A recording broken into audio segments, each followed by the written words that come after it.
Hello everyone, and welcome back to another new comic book day here at Comic Vantage. So today's episode, like usual, every Wednesday is I flip through the new releases for the week, I grab the ones I think are interesting, I give them a good read, and I come back and give you amazing spoiler-filled reviews. So let's get started. First up this week, technically not an actual new release, but it is the preview of Unknown 9 Archives. Now, this has a physical release that is out right now, but I believe it's only available through the New York Comic Con to start with at the Dark Horse booth. But if you do want to read this yourself, it is available on Comixology for free. Now, if you look at this cover, this is beautiful, beautiful, beautiful Jay Lee artwork. I had to grab this as soon as I saw Jay Lee was involved. Now, if you haven't heard of Unknown 9, Unknown 9 is this new multi-platform media thing they have going on. I think they have a video game they plan on being based on this, probably a television show and a movie, all kinds of crazy stuff. But wow, it sounds really interesting, and the comic book was just recently announced. Look at this beautiful artwork. This is supposed to be the fall of Troy, 1250 BC. Man, I mean, flipping through this book, I'm looking at it, and this is like, really, this is Jay Lee at his best. This is some of the best work I've seen him do recently. Absolutely amazing. And it's great to see him back on a regular title. Now, it looks like the storyline that we have going on here is we have, a hidden sort of, I don't want to say like a cabal, but I guess right along those lines, who seek knowledge and truth, and there are other factions that choose to keep people in the dark and say they are protecting them. And we have this young man here who is a merchant's son, and he stumbles across this, I don't know, conspiracy that his father is involved in. You don't get a lot from the storyline so far, but then he meets this stunningly beautiful woman who saves his life. I mean, wow. God, Jay Lee is just blowing me away with this artwork. I cannot wait for this regular series. She saves his life and sends him on his way, and that's where they end this preview, and it totally just a huge cliffhanger, and you're like, what the hell just happened here? I cannot wait to read this 9-issue series by Jay Lee coming 2019. Read it. I'm saying everybody put it on your poll right now. I have a feeling this is going to be absolutely amazing. All right. So, let's see. Let's get us out of here. Next, we have from IDW DC, we have Arkham Dreams with the Batman and the Maxx. This one I actually had a lot of high hopes for. Love Sam Keith artwork, love Sam Keith storytelling, and this is all him. And let's see what we got here. You know, we start off with our typical Maxx in the Outback, talking to himself like usual. Now, if you haven't followed the Maxx before, the Outback is sort of almost like a dream world that resides inside people's minds. This one in particular in the Maxx, but he's feeling something is wrong, and he's not sure what's happening, so he's trying to get out. The whole Outback is ruled by the Jungle Queen, who is Julie in the real world. So when he comes to the real world to look for help, because he feels like something is wrong, and of course he's always just like a hobo in the real world, which is kind of interesting. He runs into Batman. Now Batman's not quite sure what to make of him, so he has him arrested and sent to Arkham Asylum. And here we run into this weird little doctor named Dr. Desparu. And now Desparu apparently knows about the Outback and has Batman forced into it, where he's trying to control all of them and trying to find out what's going on. Really interesting. So now we have Batman, and he actually believes the Maxx. And you have all these little jokes and things that Sam Keith throws in, like here, you know, Batman's like, what's the matter? And he's like, oh, my claw got stuck. And Maxx is always talking to himself, and he thinks he's running a monologue in his head, but he's saying it out loud. And Batman starts doing the same thing, which I thought was a really neat little twist. That was a lot of fun. Let's see what else we got going on here. All in all, we have this entire issue, which is pretty much them trying to figure out what is happening to the world. Because everything that affects the Outback world has a counterpart in the real world. So if one is suffering, the other one is suffering as well. And then we have a nice little appearance by the Penguin, who Dr. Desparo is sending also into the outback. Really, really neat story. Having a lot of fun. One of the cool things about this is that we have this great cover gallery in the back. I had no idea this book has 23 covers. Sweet Jesus.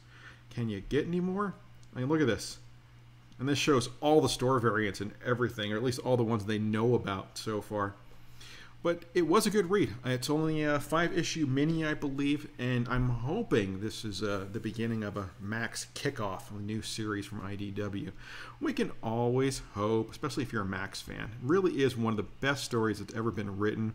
If you haven't read it before, I would suggest you go back and pick it up. I know it was re-released also from IDW, so definitely worth getting. And next up from DC Comics, we have Green Lanterns number 56, and this was a really interesting story. This continues on the whole Cyborg Superman story, where good old Cyborg Superman has a ring, and he has the Phantom Ring, which is really kind of crazy to see Cyborg Superman. The entire story so far is that he's infected the power battery for the lantern rings, and he now controls most of them unless they haven't recharged recently, which is the case of Hal Jordan. Really neat story. Now, wow, the artwork though really detracted from this thing for me. It is not all that great. I mean, I was not a huge fan. And it's Ralph. You know, it's weird how bad artwork can just kind of kill a story, because it has been rather interesting up until this point. So, and then here we have Simon Baz, who's probably one of the only Lanterns who is still left, who is waking up John Stewart, because John is also, he was in the sick bay kind of place, being healed after a huge fight. They are the only two Lanterns that are available to battle the Ravagers, because the Ravagers are being led by Cyborg Superman as well, because he promised them all kinds of good stuff, and he wants to give them the Lantern Planet, and yeah. All right, so what else do we have going on here? And here we have the good old battle between all of them. Now, during this entire fight, where the Lanterns get the upper hand, Cyborg Superman goes missing, and they cannot detect him anywhere on the planet. They have no idea what is happening. And then Hal Jordan realizes that he took off for Earth, and he is going to decimate the place, specifically Coast City. So all in all, it was a good story, but wow. Yeah, the artwork really just kind of killed it for me, which was a huge bummer. Anyway, that is Green Lanterns number 56.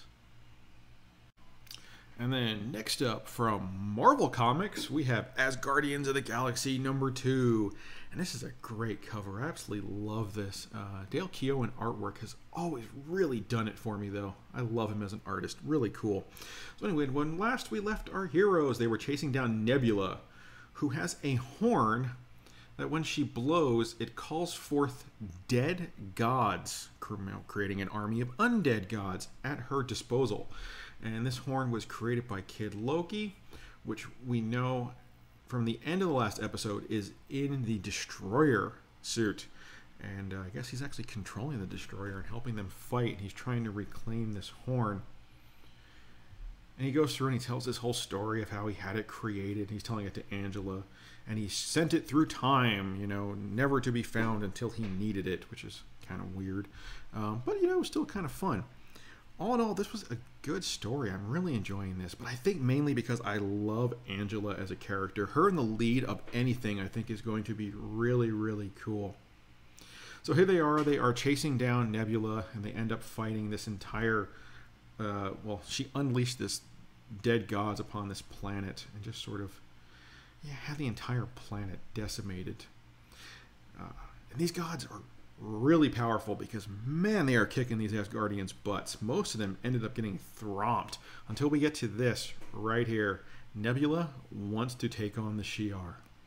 This was really cool to see. I wasn't expecting this. And we have Gladiator front and center right there. And she said she needs a real threat to see how her god army will stand up to it. And of course, you know, we have Gladiator. And who could stand up to Gladiator? Why, Undead Thor is who? This is actually going to be really cool. I cannot wait for issue number 3 to be continued. So that's Asgardians of the Galaxy number 2. That is, it's a regular for me now. I'm going to keep up with this.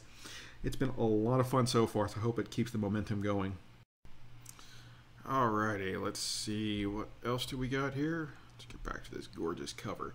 So, next issue up from Image Comics is Blackbird number 1. This is one I was looking forward to. I spotlighted it like 2 months ago from the previews guide, and I said this was going to be a must-read, and wow, I was right. This was a very, very good story. Really enjoyed this. Everybody who follows my reviews knows that I'm all about story, and a good story will always suck me in, and I'll always just pick it up. So, we have our little unknown hero here. Her name is Nina, and we have her cute little cat and her sister. And this takes place 10 years ago, this opening segment, where Nina has visions. This is a 13-year-old her, or 13 years ago, and she had visions of a great earthquake in California, and it happens to come true. So she's freaking out, and she thought for sure her and her sister were dead because this entire overpass on this freeway is coming down. And then all of a sudden, they were saved by this unbelievably beautiful ghost cat thing. And then after that, she starts having these visions of everyone being told to forget everything they've seen. And she played along, even though she remembered. So this entire time, 10 years passes, all kinds of bad crap happens to her. And we come to the passing of her mother. And we come to future, and this is her now, present time. And she is in a bad way. She's hooked on pills. She's drinking a lot because no one believes her that she has seen these things. And she is just the crazy girl. She's working at a bar with no prospects in life. And finally, her one thing in life is she wants to be what they call a paragon, which is a master of magic. She ends up finding this circlet, this bracelet. And she puts it on. And she discovers that she is not wrong. All of this crazy stuff actually has happened. She knows she's not insane now. I love this little panel down here where she's screaming, "I was right." And now we fast forward a little bit. Her sister is confronting her about these pills. And then these magical markings start appearing on her forehead. And it looks like her and her sister are both magic. And this ghost cat shows up again and steals her sister away. Really, really cool. Loving this story so far. I cannot wait to see where this goes. This was very exciting. It was a lot of fun. This is definitely on my must-have list. Anybody out there, I would recommend you picking it up. And the other thing is that the storyline is really cool too. I can totally see this being optioned. So this is going to be a spec buy as well, according to me. And right now, I don't think I've been wrong so far when I've claimed spec buys on some of these indie books. So, Blackbird number 1, I would say buy it. Alright, so next up from Marvel Comics, we have X-Men Black with this absolutely insanely awesome J. Scott Campbell cover. Look at this absolutely beautiful Magneto. And wow, I am sorry to say, for me, this is the only thing this book had going for it. I am going to skip the rest of the series and maybe pick them up in a trade. I had really, really high expectations. I heard Chris Claremont was writing this thing, and the last few things that I've read Chris Claremont write as far as X-Men goes really hasn't been all that great. Chris Claremont, awesome writer, awesome writer. But it seems that when he comes back to writing X-Men, he's kind of stuck in that era that he was originally writing in. So the characters seem kind of old. And, it definitely seems dated when you're reading it. And he tries to put different morals into the story. Like this one here is everybody should keep their heads up and be nice to people. It was, like I said, it felt old. And the artwork, wow, I thought the artwork was absolutely horrendous in this book. Man, I feel like this entire review for this book is going to be one huge downer, but whew, boy, that's the way it felt. I was not into it. I did not feel it at all, and I think I'm gonna cut that short right there. This is X-Men Black number 1. Huge thumbs down from me this week. So, yeah, all right. But now, on the opposite side of that spectrum, completely on the opposite side. I'm talking, woo! Dead Rabbit #1 from Image Comics. Now, before I even start this review, I want to tell you all right now, go out and buy this. Buy it, buy it, buy it. I believe this was on a ton of people's hot list this week. I cannot agree more. This thing was insane. I had such a good time reading this. So, we start with our anti-hero, I guess you can call him, and he was a hooligan thug thief back in the 90s who was called Dead Rabbit, and man, everybody seemed to fear this guy, and he just did not give a crap. This guy, he stole from everyone, he killed people, he beat people up, it did not matter.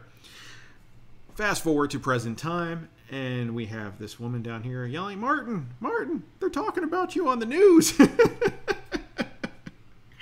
Oh, and I think I have to skip the next panel just because it's a little revealing. But, you know, we skip forward to Martin doing his thing. Let's see if I get here. Oh, there we go. He's just a normal guy living a normal life. So weird. And, you know, he keeps reliving these moments of when, you know, flashback to the past. He's beating people up. Flash forward to the future. He's here with his wife, Megan, and she seems to be in a bad way in a wheelchair, and he's taking care of her, and he loves her. And then he wanders off, and he goes playing golf. But he doesn't want to tell her that the money he had stashed away, everybody thinks this guy stole millions and millions and millions of dollars.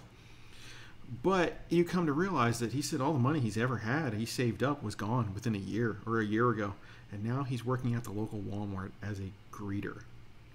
So, we then meet this gentleman here. And he realizes this guy has a shopping cart full of stuff. And he's like, I've seen all this before. This is stuff to dispose of a body with. So, and he said he's seen this man several times in the store. And this guy's not even trying to cover it up. He said if this guy would have made a couple trips, that he wouldn't have noticed. But he did notice. So he goes to the register and he relieves the woman who was working there. And he tries to get this guy's information. And the guy's a little reluctant, so he decides to leave the store. But he said he already got the address. So he goes and he puts on the costume of the Dead Rabbit one more time to go find out what was going on.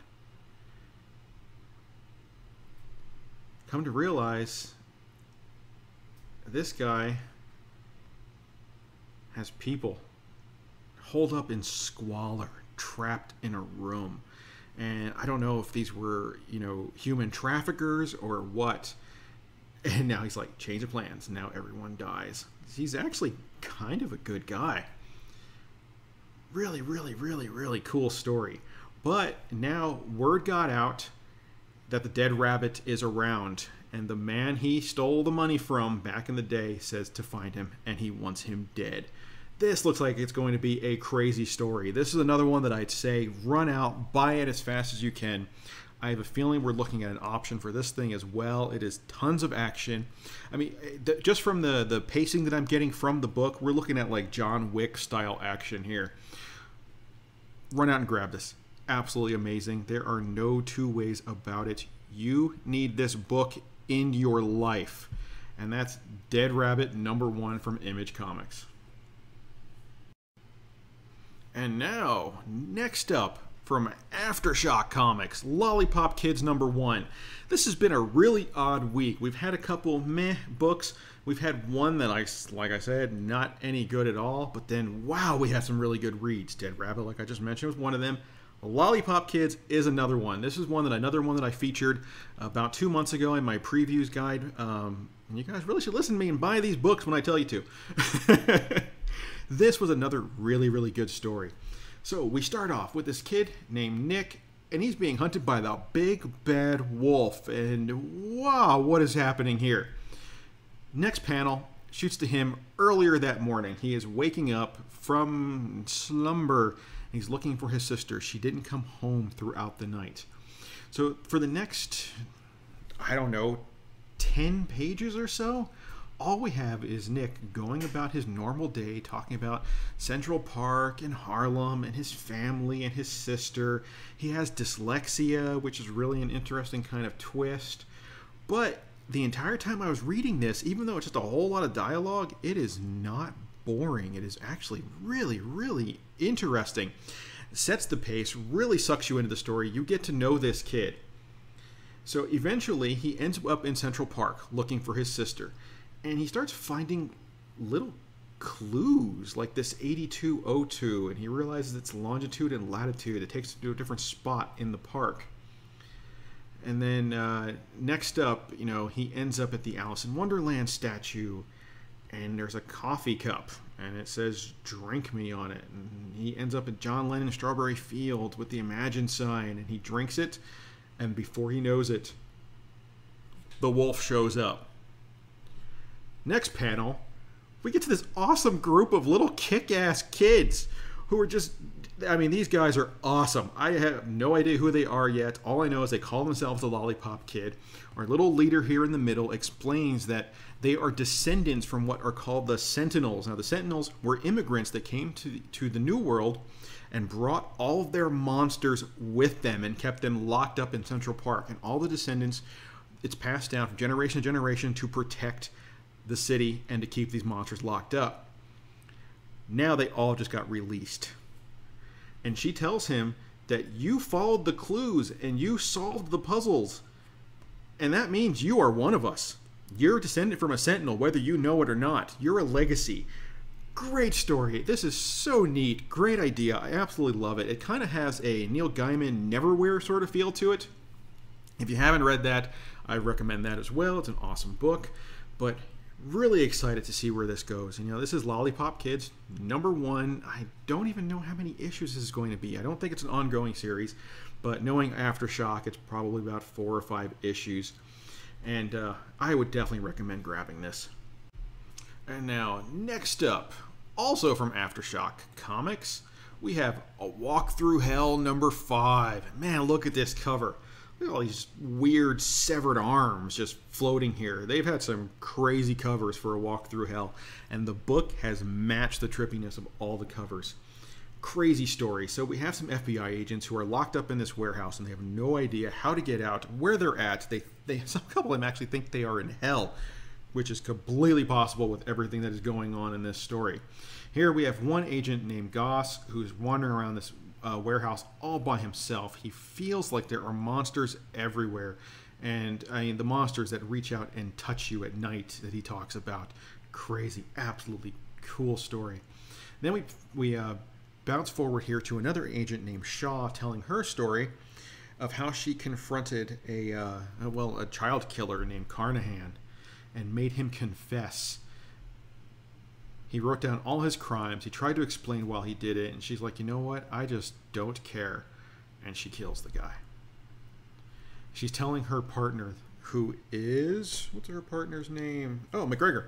She's telling McGregor this whole story. And he can't believe what's happening. And then she tells him she thinks they're in hell. And he's like, this can't be true. He's kind of losing it. And I can't say I blame the guy. Wow. The things they've experienced. We come back to Goss. And this is his partner here. This is, I think his name is Hunsaker. And this guy has just been shooting his brains since, issue #2. This is what he does. He just sits there and he just clicks away. The gun is empty by this time, and he just keeps clicking away, shooting himself. And the world is just turned upside down. It is really, really a mind trip. This is a great, great story. And we have Goss being confronted by these weird armed creatures. What? What is this? This is really something out of your nightmares. Poor dude. He has a heart attack. He's done. He just dies. And he's like, all of a sudden you're like, Goss, wake up. It is the child killer Carnahan who brought him back to life. Crazy, crazy story. And this actually says end of book 1. No! What are they going to do? Are they going to wait a half a year to put out book 2? I hate when this happens, because this cannot be the end of the story. We got so much more to go. Walk Through Hell. I believe the trade is coming out. I think it's next month for the first 5 issues. So if you have not read it, you can hop on the trade and grab this. The entire thing is just going to mess with your head. It is so, so good. Absolutely love it. So, you know, that's a walk through hell number 1. All right, so those are my books for the week. These are totally my opinions. Your mileage may vary. So let me just do a quick recap. We got a walk through hell number 5. Awesome read. Totally pick it up. We have Lollipop Kids number 1. Cannot recommend this enough. Pick it up. And next we have Dead Rabbit number 1. This is another, if you don't pick up any other book this week, this is it. This is the book you have to get right here. I wish you could actually see my enthusiasm right now. This is the book. Grab it. And then we have X-Men Black number 1. I had such high expectations, and I think that's why it let me down so hard. I'm skipping the next 4 issues. Although the Apocalypse backstory in here was kind of interesting. It was less dull than the rest of the book, but still it wasn't worth buying it. Maybe I'll pick it up in trade later on, but yeah. And then we also have Blackbird number 1 from Image Comics. This is another huge thumbs up for me. Great read. Totally worth getting. And Asgardians of the Galaxy number 2. So far, fun ride, but I'm a huge, huge Angela fan. I love her as a character. Seeing her in a lead role is amazing, and I think it's really going to take off for her. Green Lanterns number 56. Now, this was an okay story. If you never read Green Lanterns before, not a good place to start with. But if you're already picking it up, of course, you know you got to have it. Batman Maxx number 1. This was another one. If you're a fan of the Maxx, grab it. Now, it is kind of a slow read to start with. It has some of that Maxx zaniness, but it definitely feels like the Maxx. If you're a fan, pick it up. If you're on the fence with it, wait for a trade. It's only going to be 5 issues. And actually, I gotta say, Dead Rabbit number 1 is my read of the week if you haven't gotten that yet. And last but not least, not technically a new pickup for the week, but it was a new release today, Unknown 9 Archives. This really got my attention. I cannot wait to read it. And I gotta say, this is my cover of the week. I am gonna hunt down a physical copy of this book. I want this cover. This has been Jay Lee at his best in a long time. This is just beautiful. I love it. So there we go, guys. Those are my opinions, like I said. And like always, thank you so much for watching. I got a lot of positive reactions from my all-digital hands-free review, so we're going to keep doing this. And, you know, like always, thank you for watching. If you're a current subscriber, thank you. Love you guys. And make sure you thumbs up, comment. Leave me a comment. Let me know what your favorite book of the week was. I love hearing about it. I also love finding new books, too. And if you're new to the channel, hit that little CB in the corner and hit that little bell up top. That lets you know when I got all the cool stuff coming out. Like always, thank you for watching and take it easy.